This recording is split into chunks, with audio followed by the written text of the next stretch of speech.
అక్క ఆకలేస్తుంది. అమ్మో స్టార్ట్ అయి 3 hours అయింది. 2 hours లో తీసుకెళ్తానన్నా. ఎక్కడున్నావు? కొత్తగా ఉంది రోడ్డు. లక్కీ నిన్నే. అదే ఇందాక అక్కడ రోడ్ క్లోజ్ ఉంటే ఇటు బైపాస్ లోకి వచ్చాం. ఇది బైపాస్. చూసావా అడవి ఎలా ఉందో? నర మానవుడు కూడా లేడు. మీరు చూస్తుండండి లాయర్ గారు, ఇంకో 15 minutes లో ఘాట్ రోడ్ ఎక్కేస్తాం. ఘాట్ రోడ్ అంట, బాబుకి అన్ని తెలుసు, ఎక్కేస్తాడు.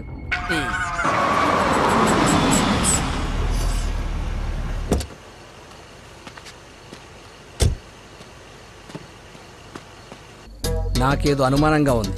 దారి తప్పినట్టున్నాం, రాగానే అడగండి. తీసుకోండి సార్.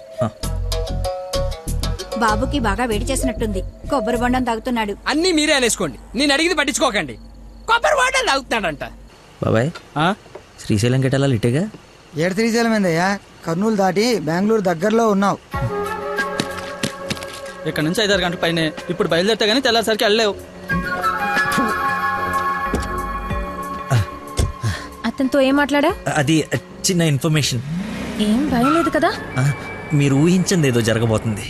ఊహించిందంట, విన్నారా? కర్మ, తింకరదాన్ని చేసుకున్నాను. ఎందుకు అంత స్పీడ్? కొంచెం స్లోగా వెళ్ళు. పావు గంట అరగంట అయింది, ఎందుకంత speed? Lucky something is wrong. What's happening? Lucky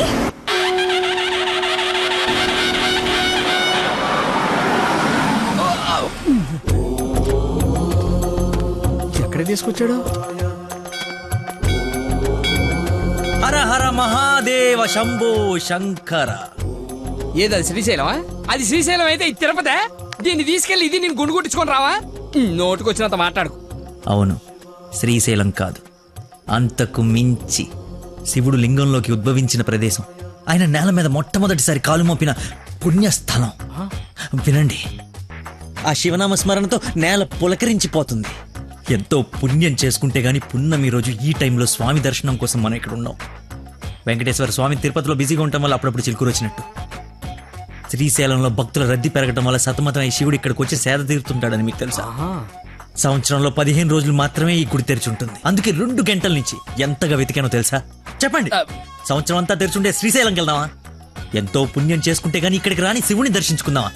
Tellme ఏసే, టెల్మీ. శ్రీశైలం వెళ్ళిపోదాం, వెళ్ళిపోదాం. వద్దులకి, నువ్వు మా అదృష్టానివయ్యా. నన్ను తర్వాత పొగడచ్చండి. ఆ నక్షత్రం మాయమైపోయే లోపల మీరు లోపలికి వెళ్ళి దీపాలు అంటించండి. మీ కొంగు బంగారం చేసుకోండి. బయలుదేరి పదండి. దేవుడు నోరిచ్చాడు, దానికి అడ్డు అదుపు లేదు. ఏది పడితే అది వాగేయటమే. మేము మయమైనా పోయేది.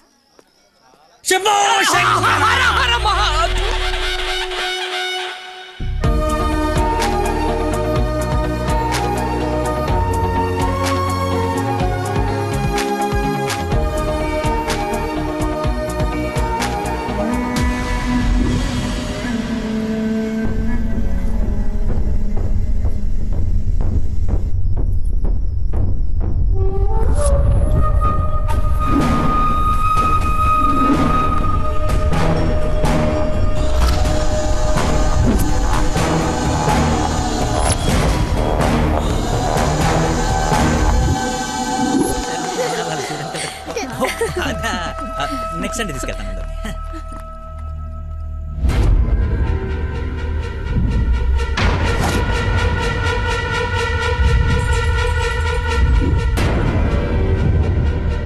రండి దొరబాబు గారు, రండి. నీ నాటకాలు, చీటింగ్లన్నీ తెలిసిపోయాయి. వాడి వైపు చూస్తే వాడేం చెప్తాడు? నన్ను అడుగు, నేను చెప్తాను. వీడిని మొగుడని, మీ నాన్న కాబోయే అల్లుడని మాకు పరిచయం చేసి నీతో సరసాలు ఆడుకుంటూ ఇంట్లో వాళ్ళందరినీ ఎదవల్ని చేసి ఆడుకున్నాడు నీ లక్కీ లవర్. అది నాకు మొదటి నుంచి డౌటే. నెత్తి నోరు బాదుకున్నా, వింటేనా వీళ్ళు? అసలు ఇదంతా ఎందుకు చేశాడు తెలుసా నీకు? మతి మరుపు, మైండ్ డైవర్షన్. ఈ ప్రపంచంలో ఎవ్వరికీ లేనంత మతి మరుపు. మనుషుల్ని కూడా మర్చిపోతాడు వీడు. మర్చిపోయిన ప్రతిసారి ఏదో ఒక సాకు చెప్పి తప్పించుకున్నాడు. అది చూసాడేదో గొప్పోడని నువ్వు పడిపోయావు. ఎక్కడ వీడి మతిమరుపు బయటపడి నువ్వు ప్రేమించవేమోనని భయంతో సమాజం తొక్క తోటకూర అని అడ్డమైన అబద్ధాలు చెప్పి నిన్ను పడగొట్టాడు. వీడికి మతిమరుపు ఏ రేంజ్లో ఉందో ఫుల్గా ఎక్స్పీరియన్స్ ఉన్న ఏకైక వ్యక్తి మీ నాన్న. చెప్పండి అంకుల్. ఎవడికో బ్లడ్ ఇవ్వబోయి మర్చిపోయి నీ వాళ్ళకిచ్చాడు. దాంతో నువ్వు ఫ్రెండ్షిప్ చేసావు. ఆ ఫ్రెండ్షిప్ని అడ్డం పెట్టుకుని నిన్ను ప్రేమలో దింపి పెళ్లి దాకా తీసుకొచ్చాడు. ఎక్కడ అంకుల్ రిజెక్ట్ చేస్తాడో అన్న భయంతో నీతోనే రికమెండ్ చేయించుకొని పనిలో జాయిన్ అయ్యాడు. ఒక్కసారి గతం గుర్తు తెచ్చుకో, వీటి బాగోతం మొత్తం తెలుస్తుంది.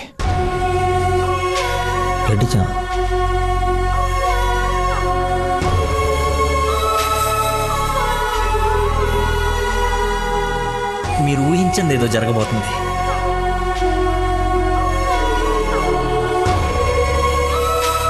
ఏంటి అందరు కలిసి శ్రీశైలం టెంపుల్కి వెళ్ళొచ్చారా? లేదండి, ఆ పేరు చెప్పి ఎక్కడికో తీసుకెళ్లాడు. అటు తిప్పి ఇటు తిప్పి దారి మర్చిపోయి శివుడు శివరాత్రిని కబులు చెప్పి తీసుకొచ్చాడు.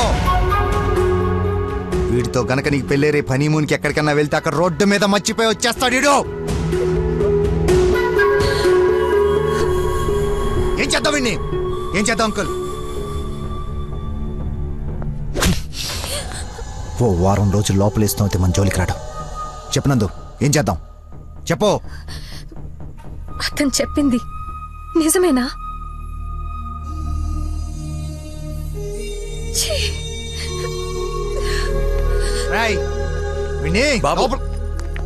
వదిలేవండి.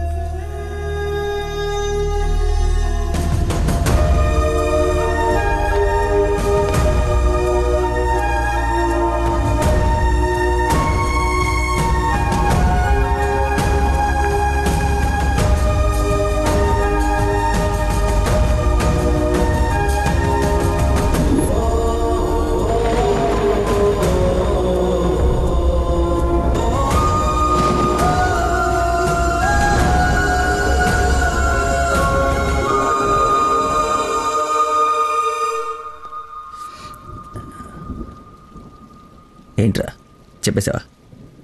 నీ నోట్లేదు ఆగదుగా. అమ్మా ఆకలేస్తుంది, అన్నం పెట్టు. ఏముండవు? ఉప్పు చేప పప్పు చారు.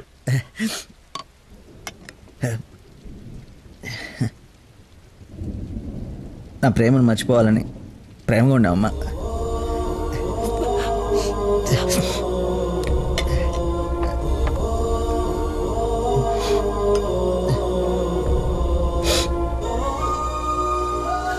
మొహమ్మద్ చీకుట్టిన తిన్నానంటే